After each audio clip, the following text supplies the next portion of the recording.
I talk to people very frequently whose families have provided them with too much protection. And they know it themselves, and that means they're deprived of necessity. You know, one of the things that you see in the United States, for example, is that the children of first-generation immigrants often do better than their children. And the reason for that is that the children of first-generation immigrants have necessity driving them.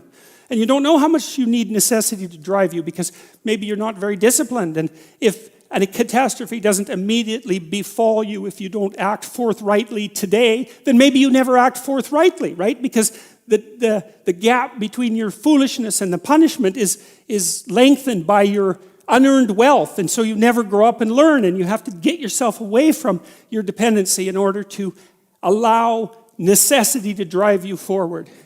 And that's to become independent and to become mature. And I think part of what's happening in our culture is that the force that's attacking the forthright movement forward of young men in particular is afraid of the power of men because it's confused about the distinction between power and authority and competence. Like a man who has authority and competence has power as a byproduct. But the authority and competence is everything. And people who can't understand that fail to make the distinction between power and authority and competence, and they're afraid of power, and so they destroy authority and competence. And that's a terrible thing because we need authority and competence. What else is going to allow us to prevail in the long run? You know, one of the things that I've been struck very hard by a number of writers, Carl Jung obviously among them. I mean, he wrote things like Nietzsche that if you understand them, they just break you into pieces, you know. And one of the things that Jung understood and the psychoanalysts understand, it's one of the most terrifying elements of psychoanalytic thinking. It's very tightly allied with religious thinking, which is that you are not the master of your own house.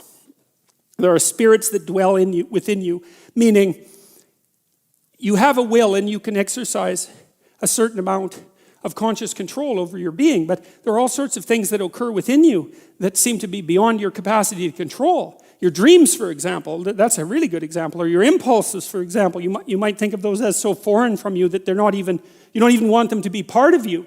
But more subtly even, how about what you're interested in, what compels you? Like, where does that come from? Exactly. Because you can't conjure it up of your own accord, you know. So if you're a student and you're taking a difficult course, you might say to yourself, well, I need to sit down and study for 3 hours. But then you sit down and that isn't what happens. Your attention goes everywhere. And you might say, well, whose attention is it then if it goes everywhere?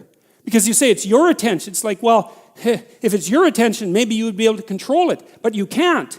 And so then you might think, well, Jen, just exactly what the hell is controlling it? And you might say, well, it's random. Well, it better not be random. I can tell you that. That happens to some degree in schizophrenia. There's an element of randomness in that. It's not random. It's driven by the action of phenomena that I think are best considered as something like subpersonalities, although even that's only a partial description.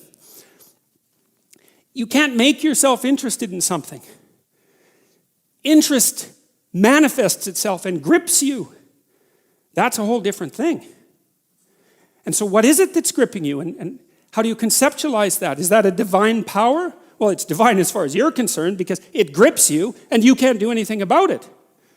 And so there's a calling in you towards what you're compelled by and what you're interested in. And sometimes that might be very dark and sometimes not. But you're compelled forward by your interest. And so the idea that what moves you away from your country and your father's house and the comforts of your childhood home is something that's beyond you and that you listen to and hearken to. That's exactly right. And you can say, well, I don't want to call that God. It's like, it doesn't matter what you call it exactly. It doesn't matter to what it is, what it's called. It still is. And if you don't listen to it, that's the other thing. If you don't listen to it, and I've been a clinician and talked to enough people now, as old as I am, to know this absolutely. If you do not listen to that thing that beckons you forward, you will pay for it like you cannot possibly imagine. You'll have everything that's terrible about life in your life and nothing about it that's good. And worse, you'll know that it was your fault and that you squandered what you could have had. So when I've been thinking about narrative, you look at the world through a story. You can't help it. And the story is what gives value to the world, or the story is what you extract from the value of the world. You can look at it either way.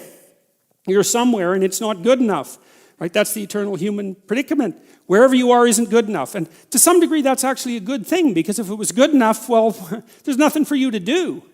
So it's actually maybe a good thing that it's insufficient. And that might be why sometimes having less is better than having more. And I don't want to be a Pollyanna about that. I mean, I know that there's deprivation that can reach to the point where it's completely counterproductive. But it isn't always the case that starting with little is... if you start with little, you start with more possibility. It's something like that. So you move always from what's unbearable about the present to some better future, right? And if you don't have that, then you have nothing but threat and negative emotion. You have no positive emotion, because the positive emotion is generated in the conception of the better future and then the evidence that you generate yourself that you're moving towards it. That's where the positive and fulfilling meaning of life comes. So you want to set up this structure properly. It's very, very important. And so what it means is that you want to be going somewhere that's good enough so that the going is worth the while.